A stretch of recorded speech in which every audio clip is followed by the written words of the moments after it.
Bonsoir. À J-3 du premier tour des élections municipales, nous sommes ici dans ce magnifique musée des Beaux-Arts de Rouen pour un dernier tour de parole des principaux partis politiques et pour dresser en fait le bilan d'une campagne qui a vu très peu, pourrait-on dire, de mobilisation nationale et même voir une certaine distance des candidats vis-à-vis de leur formation politique. Nous allons examiner cette donne en fait avec nos invités et par ordre alphabétique pour commencer avec Christophe Bouillon, secrétaire départemental du Parti socialiste de Seine-Maritime. Bonsoir. Bonsoir.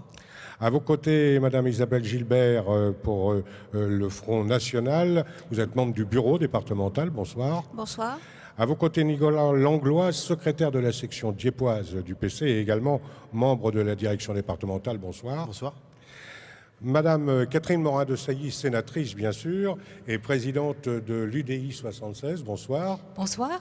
À vos côtés, Marie-Hélène Roux pour l'UMP, militante de longue date, si l'on peut dire. Bonsoir. Bonsoir à vous. Et enfin, Claude Taleb, vice-président du Conseil régional et le porte-parole d'Europe Écologie Les Verts, pour évoquer donc ce dossier ce soir. Et à mes côtés, Yves-René Tapon de France Bleu, Bonsoir. notre partenaire sur ces campagnes municipales. Bonsoir. Et bien sûr, Philippe Boudet, le politologue émérite de France 3 Haute-Normandie. Bonsoir aussi.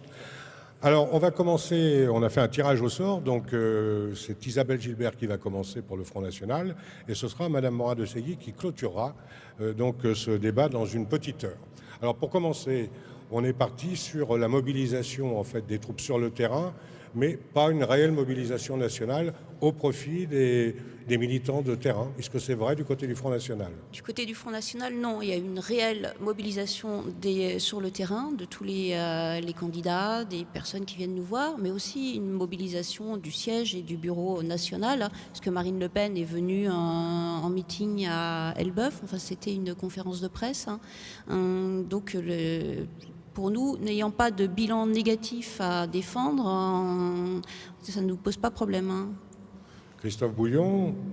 Les habitants des communes s'attendaient à voir leurs candidats venir défendre à la fois des projets ou des bilans et une équipe. C'est ce qu'ils ont eu. Inutile d'aller chercher ailleurs des soutiens lorsque vous avez le sentiment soit d'avoir fait bien votre travail, soit vous portez un projet, un nouvel élan, soit vous avez aussi derrière vous des hommes et des femmes représentatifs du territoire. Et je crois que c'est ça que nous avons cherché avant tout, c'est de répondre aux bonnes questions. Ce sont des élections municipales, élections locales, enjeux locaux, et c'est à ces questions-là que nous avons souhaité répondre avant tout. Nicolas Langlois du côté de Dieppe, bien sûr, vous êtes complètement d'accord avec ce militantisme de terrain au profit, plutôt aux dépens d'une politique nationale? Écoutez, moi je ne pense pas que les habitants saucissonnent les choses locales, nationales. Cette élection va se dérouler dans un contexte de grave crise économique et sociale dont les habitants subissent les effets chaque jour. Qu'il s'agisse d'emploi, de pouvoir d'achat ou de disparition des services publics.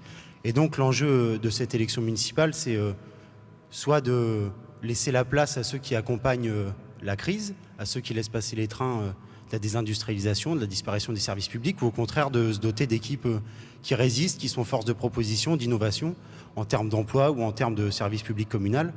Moi, j'ai toujours l'exemple en tête de Nathalie Naï, Jean-Paul Lecoq ou même François Guégan à Harfleur qui se sont battus pour trouver une solution pour Exoplace, qui ont crédibilisé l'idée qu'on pouvait faire autrement qu'une avance de trésorerie. Et donc, moi, je ne saucissonne pas les choses comme les gens le font, d'ailleurs.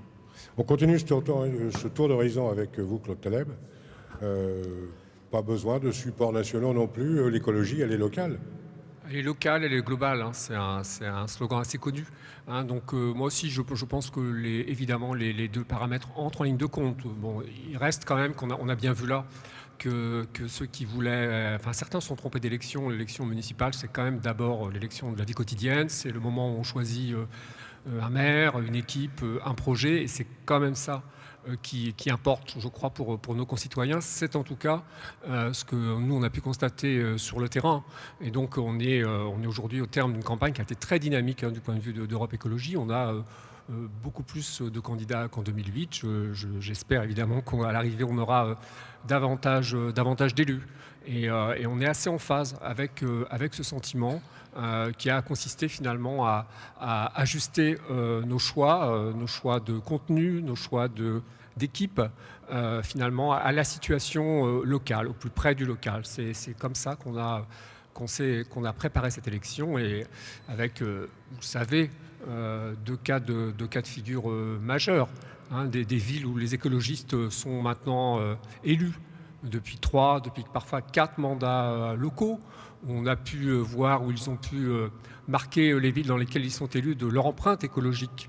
Hein, je pense à des villes comme Rouen, je pense à des villes comme Mont-Saint-Aignan, et il nous a semblé que dans ce contexte, effectivement, on n'était peut-être plus dans la situation d'être seulement de loyaux partenaires, mais on avait les équipes, les candidats, il y en a 2 qui sont avec moi aujourd'hui, Jean-Michel Bergovoy, Pascal Magouarou, qui pouvaient postuler légitimement à exercer directement la gestion. Et puis d'autres villes, il faut le reconnaître, où sans doute on est un petit peu moins près. Oui, on a en parlera ajusté un nos peu plus choix. tard dans le débat, mais je voudrais qu'on termine ce tour de table avec Marie-Hélène Roux.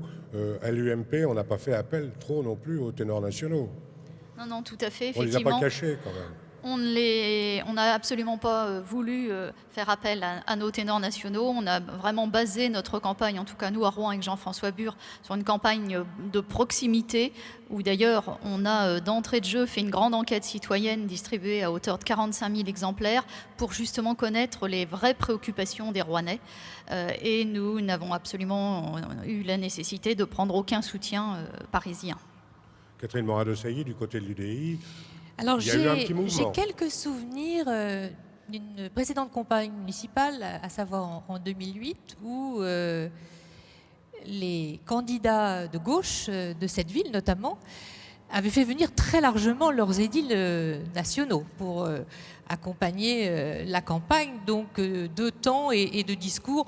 Sans doute faut-il l'attribuer au bilan assez catastrophique du gouvernement que mon voisin de gauche n'a pas manqué de détailler par le menu.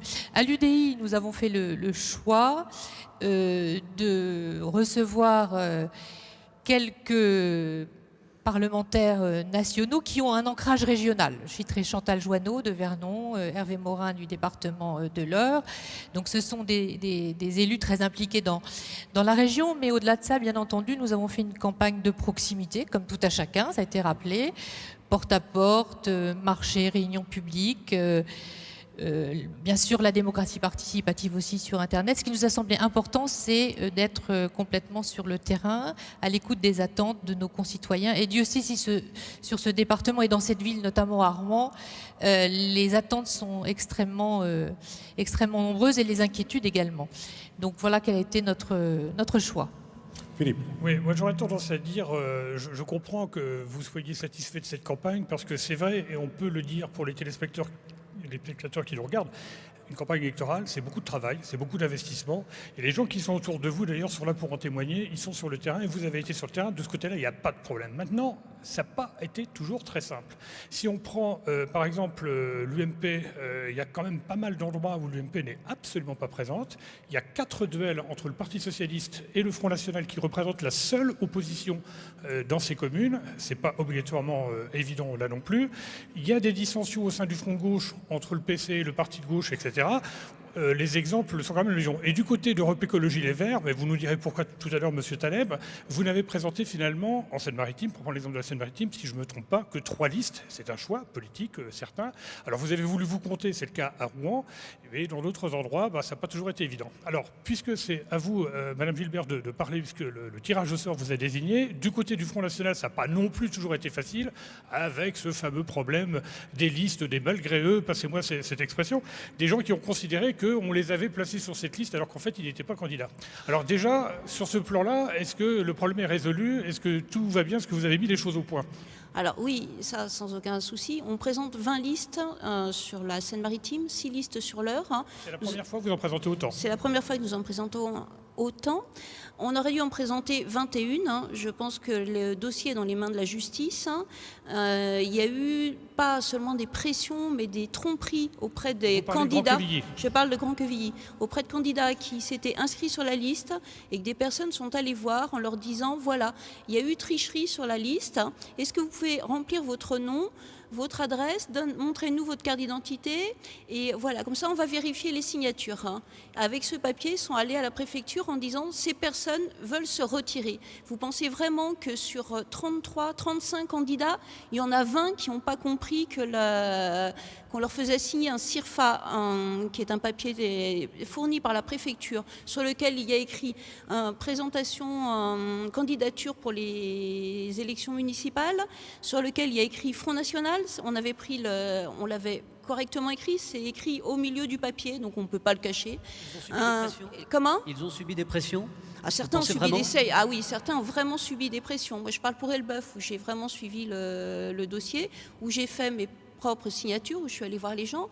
Une dame qui quand le maire va voir les gens en leur disant vous avez un travail, vous avez un CDD pour 1 an dans une école, est-ce que vous êtes sûr que vous mettre sur la liste du Front National, ça va vous aider à ce qu'il soit renouvelé?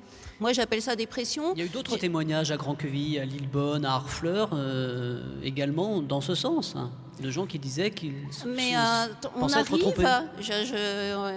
Il y a un problème de démocratie évident. Ils ne s'attendaient pas à nous voir là. Nous sommes là et on va voir ce qui se passe dans les mairies. On va rentrer dans des mairies. À Elbeuf, il n'y a aucune opposition depuis 2 mandats, je crois. Donc, c'est panique à bord. Donc, ils sont prêts à tout pour éviter que nous ayons des candidats. Donc, est-ce que c'est normal qu'une mairie appelle tous les candidats qui sont sur une liste en leur demandant s'ils sont bien sur la liste du Front National? Est-ce que c'est normal que le maire aille voir les candidats, qu'il se déplace, qu'il y aille? Nous avons les témoignages. Est-ce que c'est normal qu'une personne qui n'est pas de la mairie ait la liste des candidats qui soient inscrits sur cette mairie, hein, puisqu'on est obligé de donner la liste. Hein. Ça, c'est le cas de Grand-Quevilly. Comment est-ce que quelqu'un qui n'est pas de la mairie a pu connaître les noms de nos candidats alors qu'ils n'étaient pas encore officiellement déposés en préfecture? Christophe Bouillon, puisqu'on prend en partie vos collègues maires socialistes. Si c'est une affaire en justice, c'est à la justice de trancher ce point. Ce qui est grave d'un point de vue démocratique, c'est de retrouver des personnes qui figurent sur des listes à leur insu. Moi, j'attendais plutôt une attitude qui soit à s'excuser au lieu d'accuser, parce que on comprend la tactique. Lorsque on sent une gêne, une difficulté, parce que c'en est une, lorsqu'on voit dans différentes communes du département des personnes qui se retrouvent en effet sur des listes alors qu'elles ne l'ont pas souhaité, ça c'est un vrai sujet, c'est un vrai problème. Alors il est facile, bien évidemment, de trouver un moyen de détourner ce sujet. J'observe d'ailleurs qu'il ne s'agit pas simplement de cas isolés en Seine-Maritime. Il est venu à notre connaissance des cas dans d'autres endroits de France qui montrent quelque part qu'il y avait là sans doute l'idée de manipuler quelques personnes. Et je crois que c'est cela qu'il faut éviter à l'avenir et il faut prendre toutes les garanties, en effet, pour que, c'est la moindre des choses, que des personnes ne se retrouvent pas sur des listes alors qu'elles ne le souhaitaient pas. S'il vous plaît, j'aimerais assez vous montrer un CERFA. C'est le papier qu'on fait signer aux personnes. Hein. Je dois en avoir dans mon sac. Hein. Et ça va être difficile. Vous me direz, si une fois que vous avez rempli que vous avez signé, si vous pensez qu'on a pu signer malgré soi. Non, restez assise. Tout le monde connaît les CERFA. Voilà, on l'a montré dans nos reportages. Moi, j'avais une question à poser à M. Bouillon. Au niveau de la démocratie, alors je ne dis pas que vous préférez dans vos villes, en particulier, vous êtes sortant, parce que vous êtes quand même largement majoritaire dans le département de la Seine-Maritime et dans le département de l'Eure à un degré un petit peu moindre. Est-ce que vous préférez avoir en face de vous des candidats de l'UMP et de l'UDI plutôt que du Front National? Il y a quand même, je ne sais pas, mais par exemple, bon alors effectivement, à Elbeuf, PS, Front National. Petit-Quevilly, PS, Front National. Harfleur, bon, c'est le PC, le Tréport également, mais c'est vrai que dans certains cas, l'opposition dans certaines communes, c'est le Front National. Alors, est-ce que c'est le fruit d'une évolution? Est-ce que c'est parce que, d'après vous, il y a un problème ou alors est-ce que vous êtes hégémonique? Cette question ne s'adresse pas à moi, elle s'adresse aux formations de droite. Rien ne les empêche d'avoir des listes dans ces communes-là. Là, rien ne les empêche de ne pas abandonner le terrain. Je n'ai pas à exprimer une préférence. Ce que je souhaite simplement, et c'est normal, c'est que dans des communes, en effet, il puisse y avoir des projets qui se présentent aux électeurs et que les habitants fassent leur choix en fonction de ces projets, en fonction des équipes qui les portent. Donc c'est pas à moi de porter un jugement sur le fait que depuis des années, en effet, la droite républicaine abandonne un certain nombre de terrains politiques et rien ne les empêche d'être présents sur ces terrains. J'observe par ailleurs qu'en ce qui concerne le Parti socialiste, nous avons souhaité présenter des listes un peu partout dans le département, quel que soit le territoire. Nous sommes à la fois un parti rural et un parti urbain. Nous sommes présents même dans des communes dont on imagine que ça soit difficile pour nous. Lorsque vous avez des listes à Sainte-Adresse, à Bois-Guillaume ou dans d'autres communes où le moins qu'on puisse dire, c'est que les résultats du Parti socialiste sont toujours un peu plus faibles qu'ailleurs, n'en demeure pas moins que nous faisons en sorte et nous mettons les moyens pour présenter des listes, pour laisser aux électeurs un vrai choix, une vraie alternative. Tout à fait. Sauf que, par exemple, à Bois-Guillaume, sur les professions de foi de votre candidat, à aucun moment on voit Parti socialiste. Il y a le soutien du Parti socialiste. Alors bien évidemment, Monsieur Goudet, ce sont des listes qui rassemblent. À partir du moment où vous rassemblez, vous n'avez pas 100% de personnes qui ont leur carte, ni au Parti socialiste, ni dans d'autres formations de gauche. C'est pas le cas à Canteleu. À Canteleu, vous avez aussi des personnes issues de la société civile qui ont fait ce choix. Vous avez marqué à Canteleu. Il se trouve que je connais un peu le sujet. C'est le soutien du Parti socialiste, du Parti communiste, des écologistes, et puis d'un certain nombre de personnes qui ne sont pas encartées, mais qui ont souhaité être dans une démarche municipale. Vous savez, c'est pas nouveau. La dernière fois en 2008, c'était le cas, en 2001 également.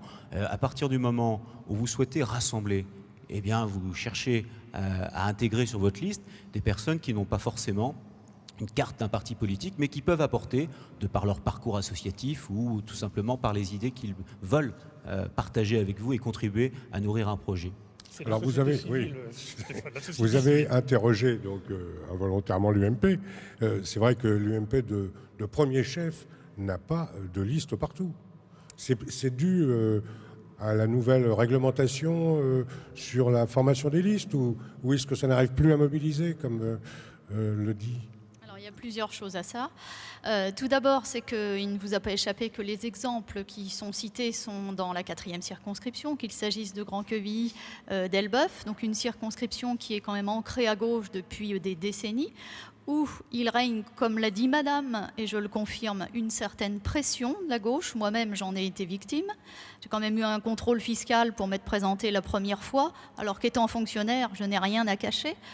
Deuxièmement, les UMP, on commence à en mettre, mais est-ce que c'est cohérent aux yeux d'ailleurs des électeurs et est-ce que c'est respectueux de faire des listes si les gens sont des nanars, excusez-moi, et n'ont absolument pas de compétences en cas de victoire? Non, nous à l'UMP, on préfère attendre un peu plus et présenter des gens dans les années à venir qui soient compétents et fiables.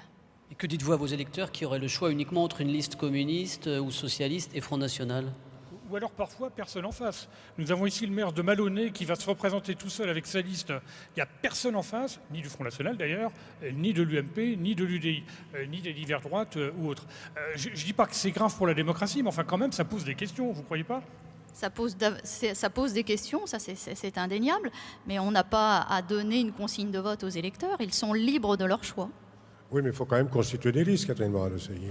Bien entendu, parce que l'objectif d'un parti politique, c'est forcément que ses adhérents s'engagent d'une façon ou d'une autre dans l'exercice des responsabilités. Je dirais que nous sommes une formation politique encore relativement récente, de petites années, et que très clairement, on n'a pas toujours non plus les forces vives pour aller présenter des listes là où nous aimerions en effet en présenter. Nous avons essayé au maximum, à la fois en Seine-Maritime mais aussi dans l'Eure, tantôt en liste d'union, tantôt en liste autonome, de présenter des candidats de valeur, des hommes et des femmes qui ont envie pleinement d'exercer ces responsabilités et y donner du temps.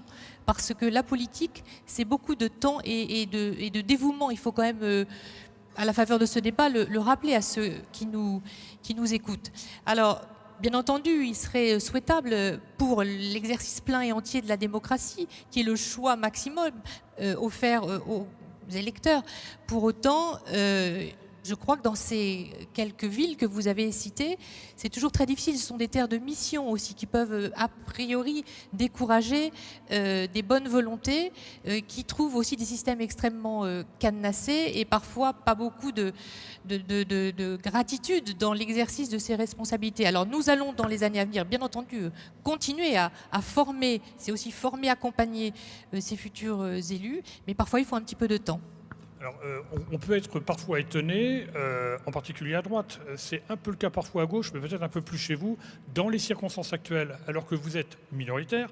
Comme vous dites, vous êtes en terre de reconquête, c'est pas obligatoirement facile, de ces primaires, qu'elles soient, j'allais dire, établies comme à Rouen ou un petit peu sauvages parfois, qui ont parfois été mortifères pour votre propre camp. On pense notamment à Mont-Saint-Aignan en 2008. On retrouve un binôme UDI, à l'époque ça ne s'appelait pas UDI, avec l'UMP. On pourrait prendre d'autres exemples où ça ne se passe pas toujours très très bien, comme par exemple à Sainte-Adresse. On pourrait citer d'autres exemples. Alors, est-ce que justement vous n'auriez pas, pardonnez-moi, je ne vous donne pas de leçon, je ne me permettrai pas, mais c'est une question simplement d'observateurs, intérêt peut-être à plus coordonner vos actions, j'allais dire l'UMP et l'UDI, dans le contexte que vous venez d'évoquer, qui est tout à fait réel, à savoir non pas une omniprésence, mais une présence très forte de la gauche, en particulier du PS et du PC. Je vais répondre tout de suite à votre question. Nous avons coordonné beaucoup de notre action, notamment dans des petites communes, des listes de petites communes de l'agglomération. Je citerai Oissel, Canteleu, Maromme, des villes plus récemment. Moi, ma politique, ça a été de défendre le plus large rassemblement dès le premier tour autour du meilleur candidat possible pour porter le rassemblement et créer ainsi une dynamique. C'est ainsi que au Havre, vous voyez, UDI avec Édouard Philippe, à Dieppe, Daniel Tétiot et André Gauthier forment un binôme, ainsi qu'à Fécamp, Rénal Maheu, Marie-Agnès Poussier-Winsbach, encore aussi à Yvetot. À Rouen et Mont-Saint-Aignan, ce n'est pas le choix qui a été fait. Moi, je le plaidais.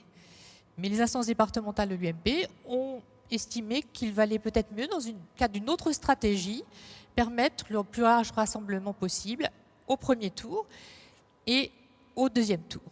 Aller chercher nos électorats respectifs pour les rassembler au mieux au deuxième tour. Assumons ce choix jusqu'au bout. On verra ce qu'il donnera dimanche. Ce n'était pas le mien.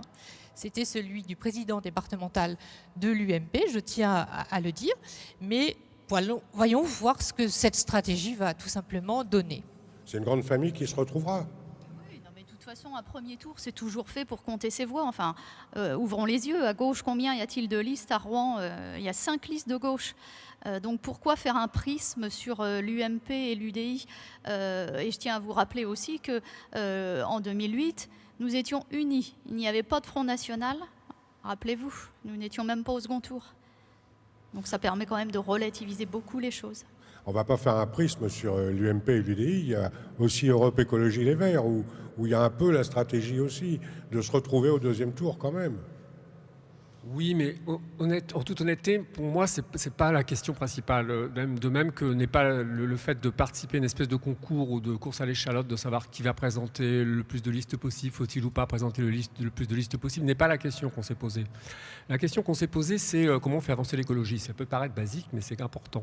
Parce que les écologistes sont dans un certain nombre de communes, je l'ai dit tout à l'heure, et les habitants savent que quand les écologistes pèsent, il y a des transports en commun, il y a de la circulation douce et vélos, il y a de la rénovation énergétique, écologique, il y a de la municipalisation des cantines scolaires et du bio pour les enfants, il y a la reprise de la gestion publique de l'énergie, des réseaux de chaleur, le passage à l'énergie bois. Tout ça, ce sont des choses qui existent et qui changent, qui sont de nature à améliorer la vie quotidienne des citoyens quand les écologistes sont là. Donc la question, la manière dont on a procédé, c'est on s'est demandé à chaque fois, dans chaque commune, si on avait les hommes et les femmes, si on avait les projets et éventuellement si on avait les partenaires. Et donc moi j'assume parfaitement ce pragmatisme.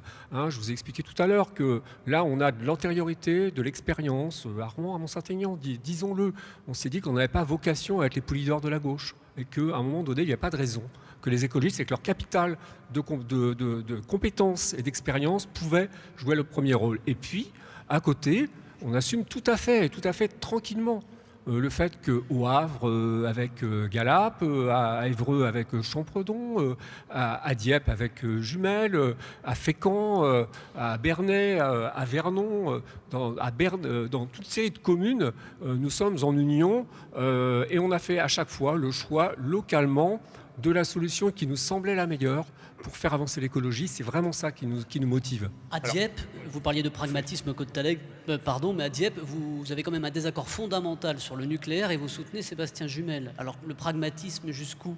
Oui, mais À ma connaissance, jusqu'à démonstration du contraire, j'attendais cette question qui ne m'étonne pas du tout, mais à ma connaissance, la ville de Dieppe n'a jamais ni décidé, ni financé le PR. Hein, vous en êtes d'accord? Elle le soutient. Vous pensez, elle milite pour, avec vous, avec tout le monde ici, sauf nous. Donc ça, c'est clair. Hein, en dehors des écologistes, dans cette région, tout le monde est pour le nucléaire.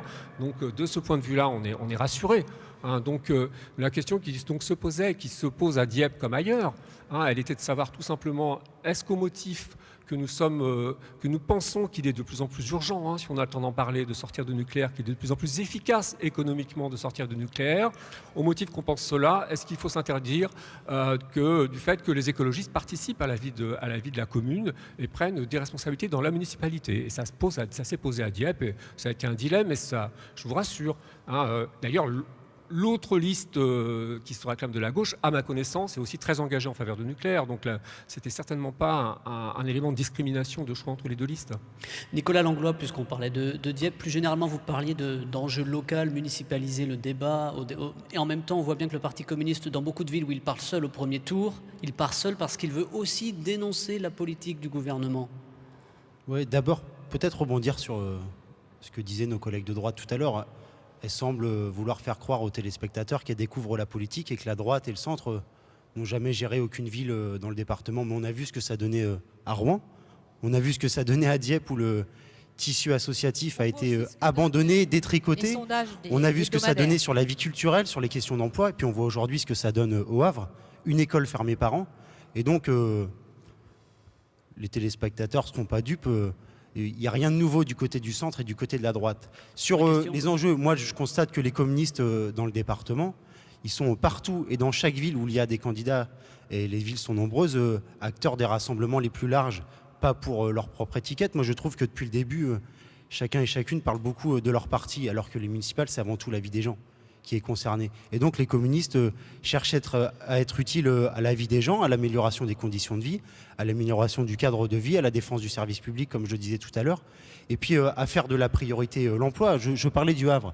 Édouard Philippe fait de sa ville une ville vitrine, mais 13,5% de chômage. Eh bien moi je pense que la priorité pour les Havrais, à l'occasion des élections municipales, c'est de choisir avec Nathalie Naille une équipe qui fasse de l'emploi une priorité, notamment en ce qui concerne l'industrie et le port du Havre. Bien, Madame Roux, quand même, vous êtes attaquée de toutes parts.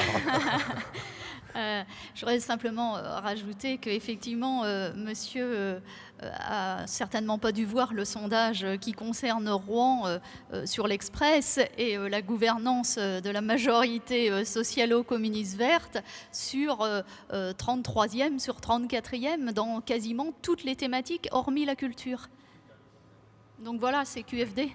Alors, Monsieur Langlois, reconnaissez qu'on peut être un peu déstabilisé quand on analyse la façon dont fonctionne le Parti communiste. Sur le plan national, plus à gauche que moi tu meurs, c'est nous qui défendons véritablement les intérêts des gens, et puis on s'oppose au gouvernement. On ne fait pas partie du gouvernement d'ailleurs, contrairement à Europe Écologie Les Verts, et donc on fait passer un message. Mais au niveau local, finalement, il y a quand même des intérêts. Alors vous dites chacun défend un petit peu son biscuit sur le plan politique dans chaque ville, c'est quand même vrai aussi pour vous. Si vous avez rejoint, un petit peu tardivement d'ailleurs, la majorité socialiste pour ces élections municipales, vous n'êtes pas parti tout de suite. Il y a eu une réflexion, il y a eu une scission quand même. À Rouen. On est d'accord. Le parti de gauche s'est mis un petit peu, j'allais dire à la gauche de la gauche exprès, parce qu'il ne comprenait pas. Et j'ai entendu de la part de certains représentants de cette liste dire le PC nous a trahis. Ouais, moi je passerai pas beaucoup de temps sur ces questions de division qui, en fin de compte, sont très peu nombreuses. Moi, je constate que la position du parti de gauche à Rouen, elle est quasiment unique dans le département. On parlait de Dieppe, le rassemblement s'est fait naturellement sur des bases solides, comme avec les écologistes d'ailleurs. Moi, je constate qu'à Canteleu, les communistes qui sont sur la liste menée par Mélanie Boulanger, ils le sont sur des bases clairement à gauche. Et le parti de gauche est avec le NPA. Il y a d'autres endroits, comme par exemple à Louviers. Pas à Canteleu, non. Comment ? Comme à Louviers également.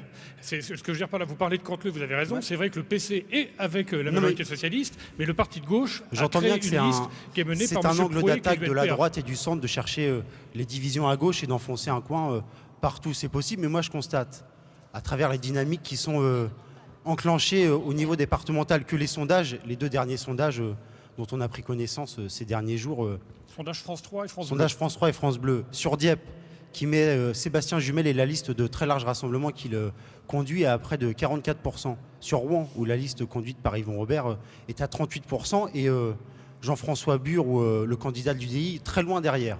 Moi, je constate qu'il y a des dynamiques et que la prime à gauche est au rassemblement. Patrick Chabert, au rassemblement le candidat sur d'UDI, des... monsieur. Monsieur Chabert, tout à fait. J'ai du mal à retenir son nom, excusez-moi. Que la prime est au rassemblement à gauche, et que partout où la division, à un moment, a été imaginée, a été favorisée, eh bien, ceux qui ont été les partisans de cette division seront sanctionnés. Moi, je crois que le sondage sur Dieppe indique clairement les choses et qu'il n'y aura pas de place pour les alliances contre nature.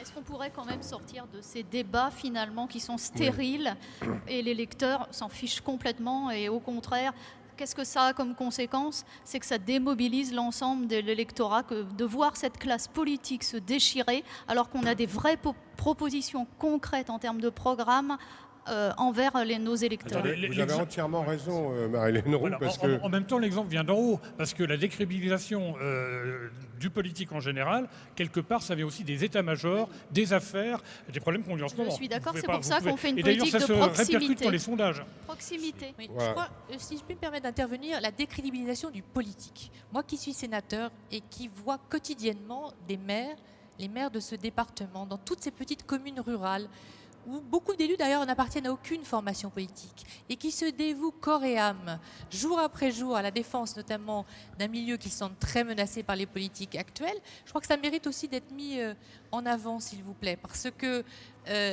pour ne pas continuer à éloigner les électeurs des urnes, il faut aussi bien exposer le travail remarquable que font un grand nombre d'élus sur ce département, mais dans la France entière également, s'il vous plaît. Et Est-ce que d'ailleurs, ces les élus électeurs sont à 80% intéressés par les enjeux communaux et non pas par les enjeux Tout à politiciens. fait. Oui.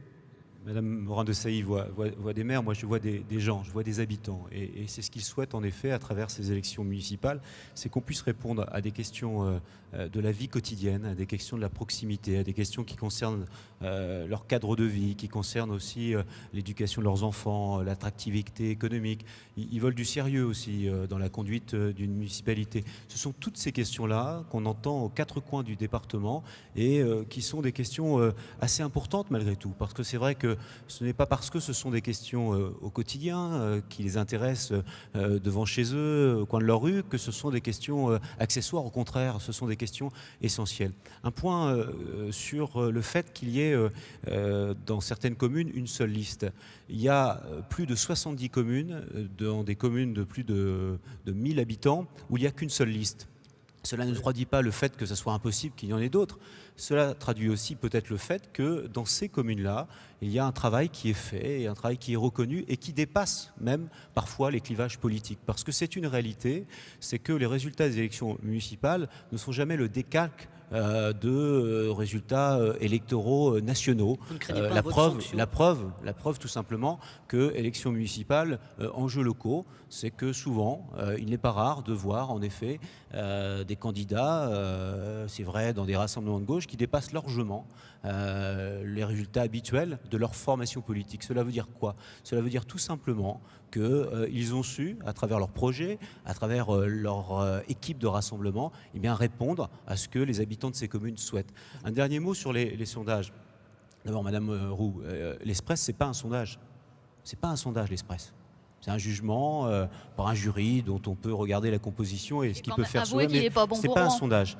Les seuls sondages qui sont connus aujourd'hui et qui ont été râpés à l'instant, sur Dieppe comme sur Rouen, placent en effet les listes de rassemblement de gauche largement en tête. Et c'est ça la réalité. Alors bien évidemment, le seul juge de paix, au final, c'est l'électeur. Et le vrai sondage, c'est celui qui aura lieu dimanche prochain. C'est celui-là qui est important. En tout cas, cela signale une forme de dynamique dans ces communes où le travail est reconnu et où l'envie aussi de voir des listes rassemblées, dynamiques, avec des sensibilités de gauche qui se traduisent dans les programmes en termes de tarification sociale, en termes de préoccupation vis-à-vis de tous. C'est ça qui compte. Et bien voilà ce qui est entendu est loin en effet des joutes politiciennes et loin du climat délétère qui peut exister et qui concerne l'ensemble de la vie publique. Et je crois que la meilleure réponse parfois à ce climat qui existe au niveau national, c'est peut-être la force locale dans la proposition.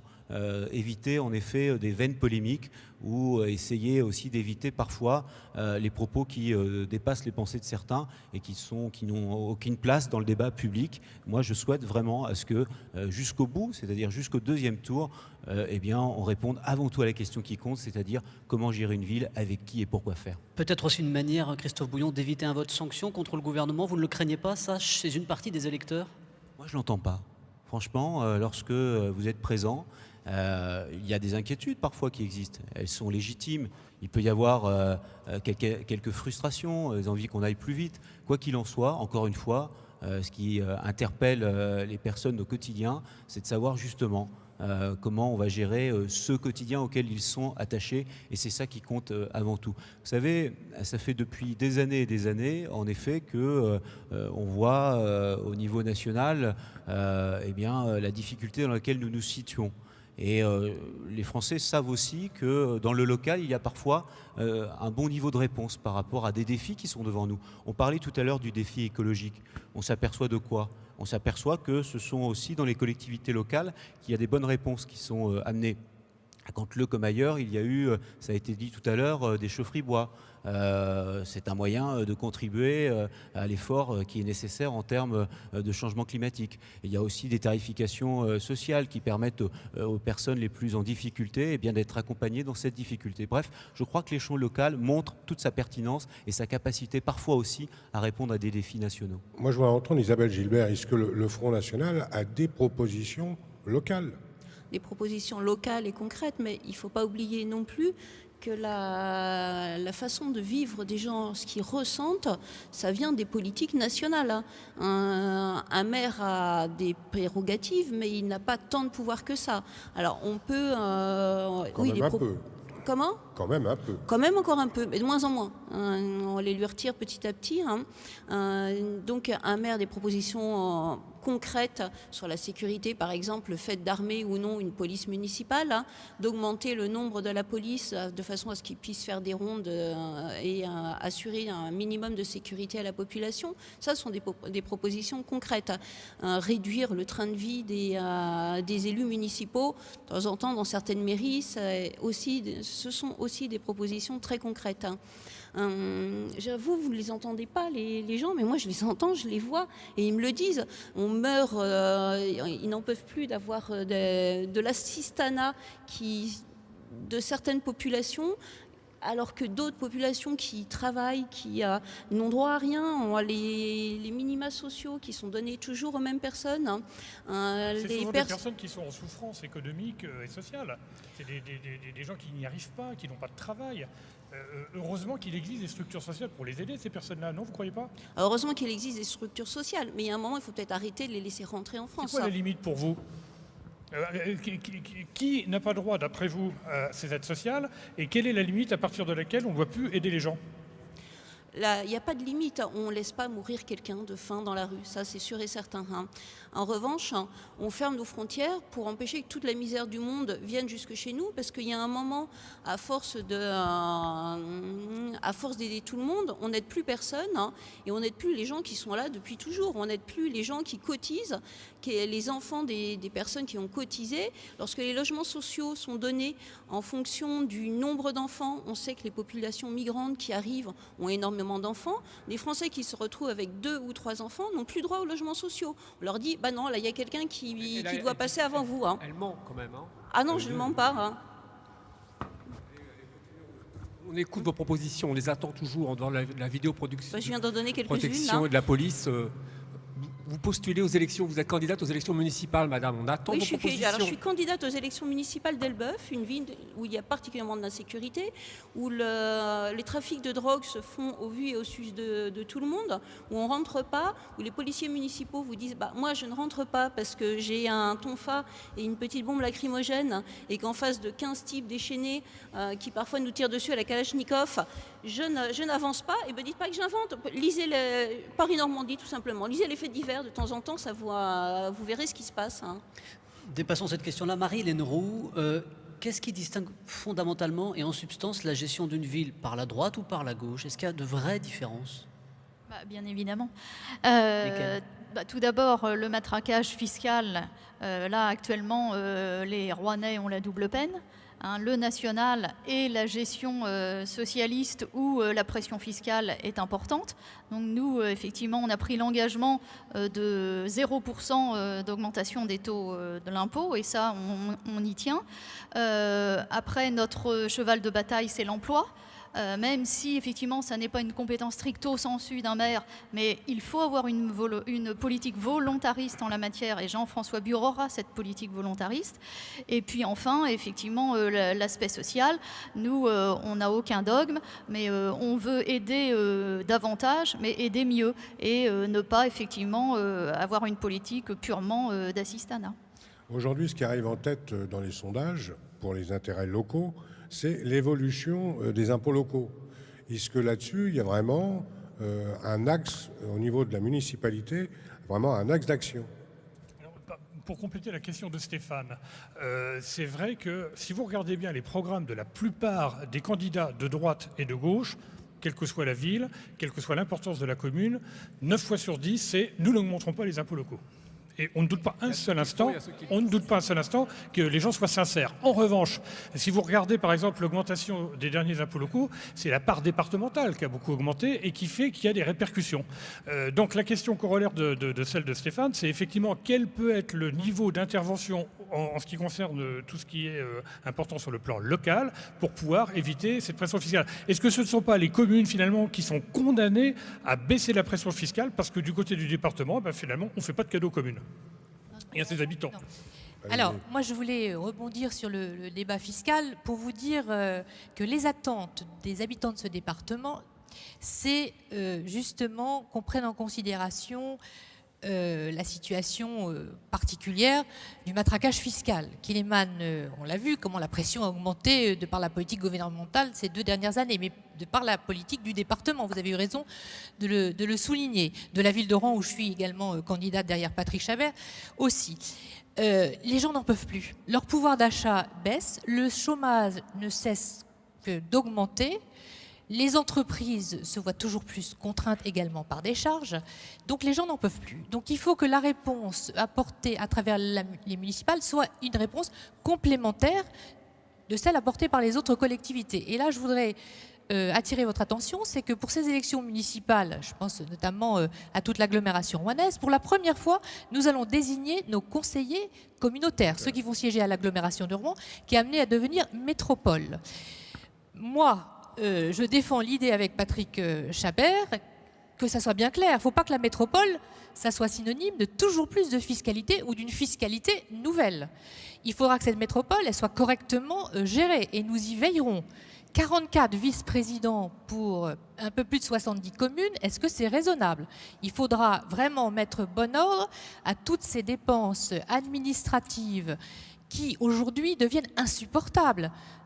Proposer la création d'un nouveau bâtiment pour les élus de la CREA, alors qu'on n'a même pas encore, 30 millions d'euros le palais de la CREA, alors qu'on n'a même pas encore simplifié le millefeuille administratif parce que les récentes lois de décentralisation ne prennent absolument pas en compte la simplification demandée encore une fois par nos concitoyens, moins de couches au millefeuille, des administrations simplifiées, etc. Donc tout ça, ça procède d'une politique générale au cœur de laquelle la politique municipale a aussi son rôle à jouer. C'est extrêmement important. En tout cas, moi je vous le dis, nos concitoyens, la pression fiscale dans ce département, ils n'en peuvent plus.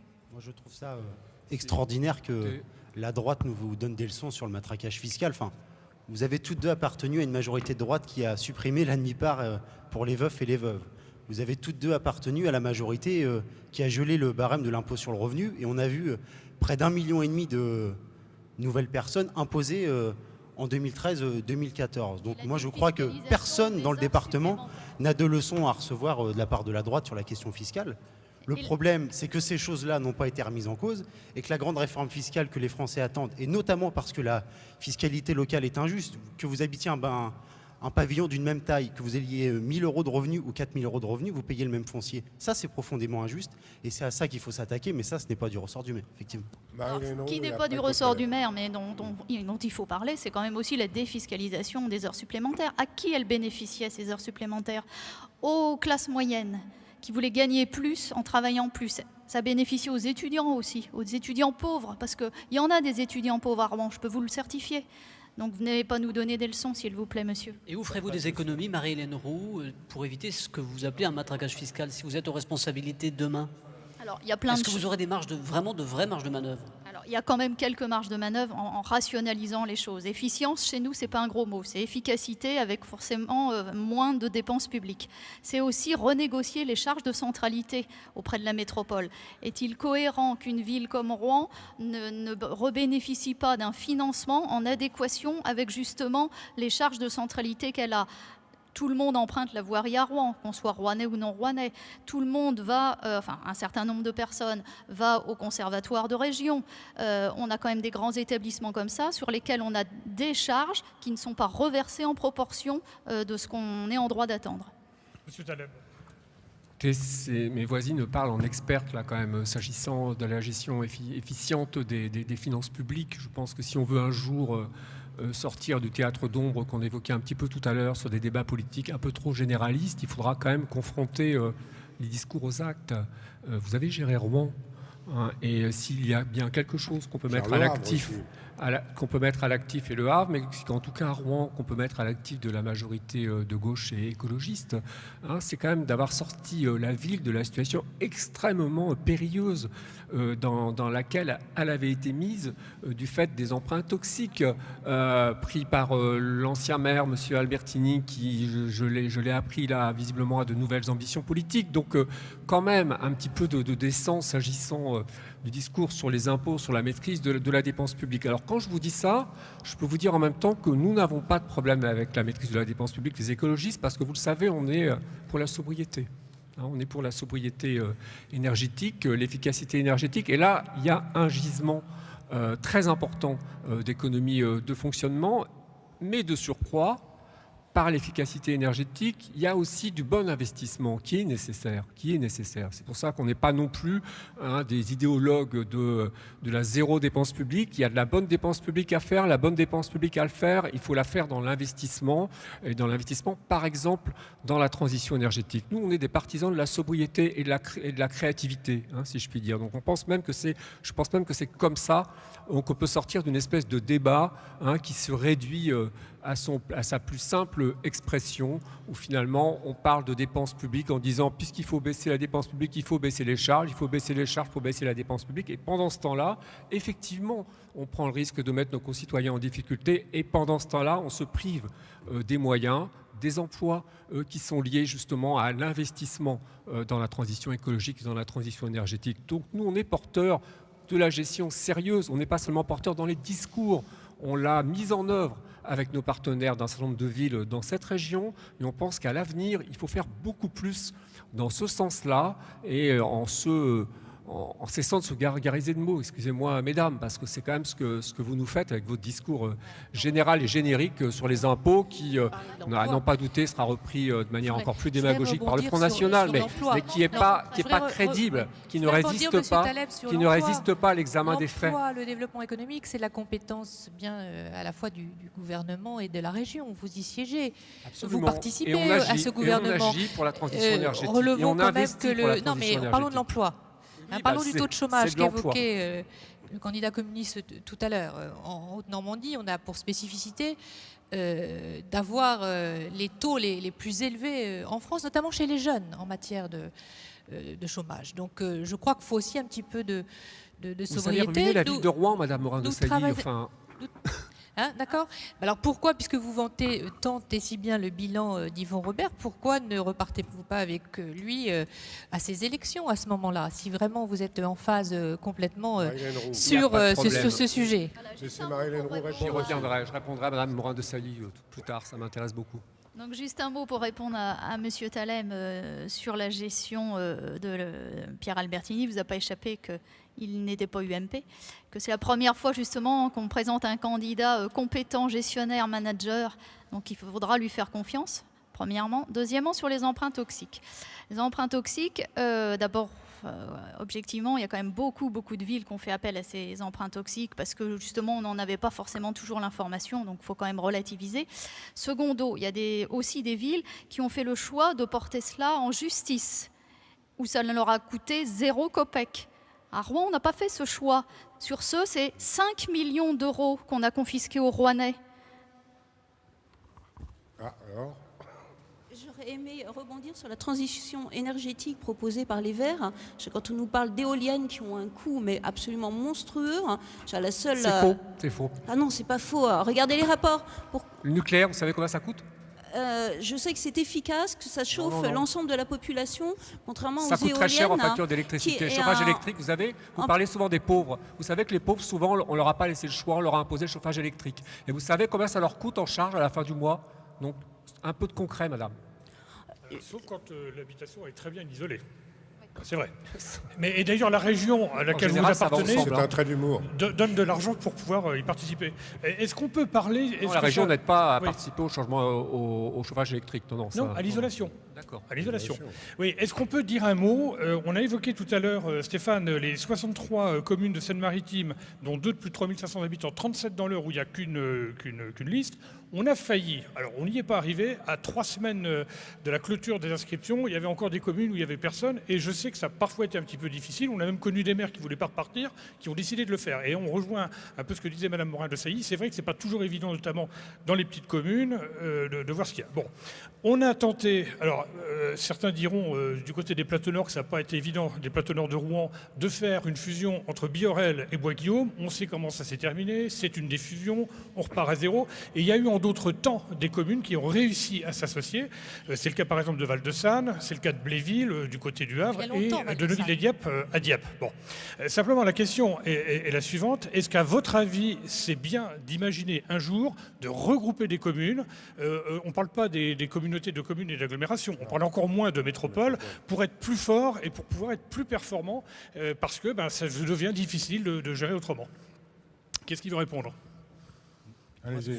C'est que les Français et les habitants de notre département sont attachés à leur commune et sont attachés à leur maire. Et donc, ils tiennent à l'existence de leur commune et ils tiennent à l'avenir à pouvoir continuer à élire leur maire. Et donc, la question qui va se poser à l'occasion de cette élection municipale, c'est de donner de la force et de la crédibilité à leur maire et à leur équipe en se déplaçant et en se mobilisant pour aller voter. Parce que moi, j'ai une crainte, les communistes ont une crainte, mais je crois que c'est largement partagé dans la population de notre département, c'est que ce qu'on appelle le fait métropolitain.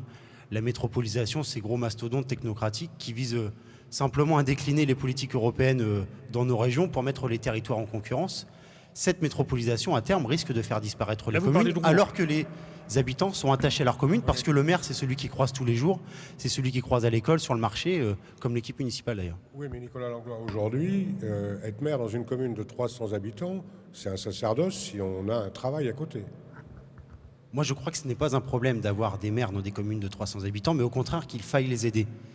C'est une charge d'être maire dans une commune de 300 habitants, peut-être plus que dans une grosse ville, parce qu'on a moins de soutien technique par les services, etc. Et donc, il y aurait besoin d'un statut de l'élu qui permette à tous les habitants, quelle que soit leur profession, de pouvoir postuler à ces postes.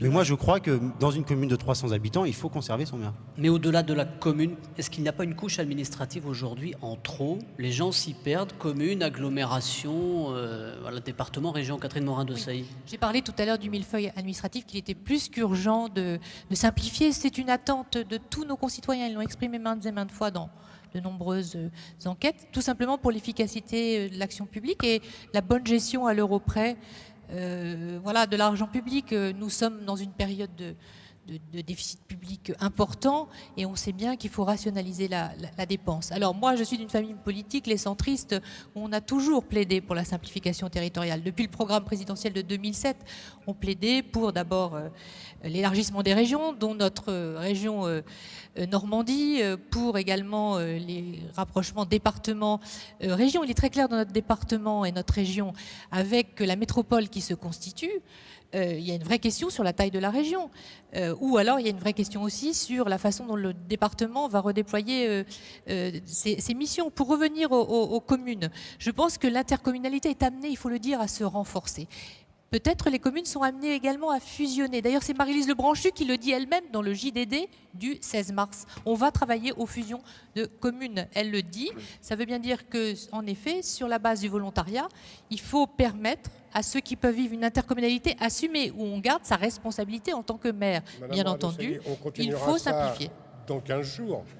Mais là, on arrive déjà au terme de l'émission, il faut conclure. Il nous reste un peu moins de 6 minutes, donc c'est une petite minute chacun. On va le faire par l'ordre décroissant. Donc Isabelle Gilbert, vous avez commencé, vous êtes la première à conclure. Sur comment vous inciteriez les gens à aller voter dimanche pour une liste plutôt qu'une autre. Alors, il faut absolument aller voter, ça c'est sûr et certain. C'est la démocratie qui est en jeu. À partir du moment où on vous a présenté plusieurs listes, à partir du moment où les électeurs ont le choix, il faut qu'ils se déplacent. Parce que c'est eux qui décident avant toute chose. Enfin, c'est leur voix qui décidera de la politique future. Nous, on a fait notre travail, on s'est présenté, on a présenté ce que l'on désirait faire pour les villes.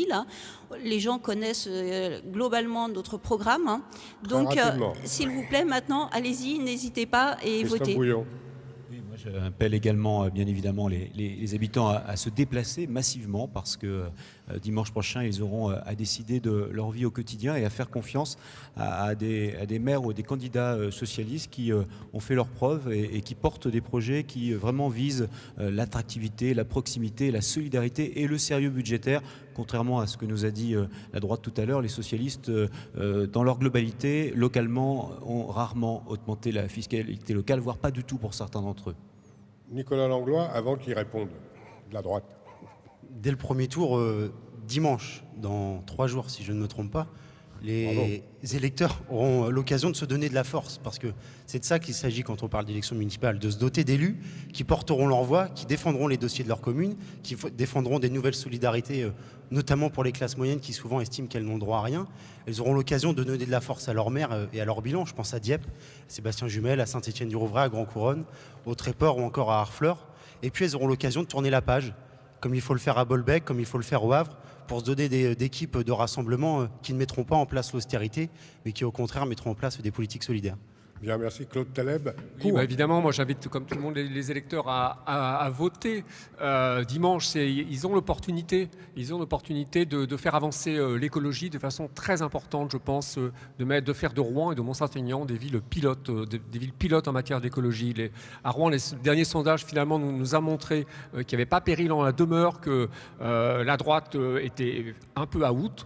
Et donc les électeurs ont la possibilité, en votant écologiste, de donner un supplément d'écologie dans cette ville. Pour ce qui est de Mont-Saint-Aignan, là aussi on est dans une autre situation, mais on est face à une droite qui a un programme revanchard, uniquement revanchard. Voter écologiste, c'est le meilleur moyen de fédérer sur un projet de modernisation écologique et solidaire. Marie-Hélène Roux. Juste un mot pour répondre quand même sur la fiscalité. Monsieur Robert avait quand même dit en 2008 qu'il n'augmenterait pas les impôts. En 2010, il a augmenté les taux de 8% et confisqué 30 millions d'euros aux Rouennais. Donc pourquoi il faut voter Jean-François Bur à Rouen ? C'est simple. C'est un homme de gestion. Ailleurs. Et UMP ailleurs. Mais enfin bon, permettez-moi de parler de Rouen. Permettez-moi de parler de Rouen, de ce que je connais. Donc il faut voter pour un homme qui a une gestion, qui sait ce que c'est que la gestion, qui sait ce que c'est que le management. Pour la première fois, un maire qui vient du privé et qui a vraiment envie de s'investir durablement sur la ville, qui quittera son emploi. Donc faites-lui confiance. Bien, la conclusion. Donc, moi, je vais dire voter Patrick Chabert à Rouen. Large liste de rassemblement. Plus concrètement, moi, je voudrais m'adresser à tous ceux qui nous écoutent, là, tous les électeurs, qu'ils aillent voter absolument. Je fais partie des parlementaires de l'UDI qui ont fait voter très récemment au Parlement, en plus, la possibilité du vote blanc. Parce que c'est aussi le respect des électeurs de leur offrir aussi ce choix. Alors je ne vais pas les inciter à aller voter blanc. Je pense qu'il faut voter avant tout pour un candidat qui a un projet, bien sûr, qui répond aux attentes de nos concitoyens. Mais je voulais surtout inciter nos concitoyens à se rendre aux urnes. C'est un magnifique droit que nous possédons en France que de pouvoir voter librement. Alors allez voter. Bien, merci mesdames, merci messieurs. Je vous rappelle que cette émission, bien sûr, est à revoir sur notre site internet haute-normandie.france3.fr et tous les résultats seront d'ailleurs à consulter dès 20h dimanche pour une émission spéciale aussi bien sur internet que sur notre antenne. Donc rendez-vous dimanche soir. Merci encore et bonne soirée.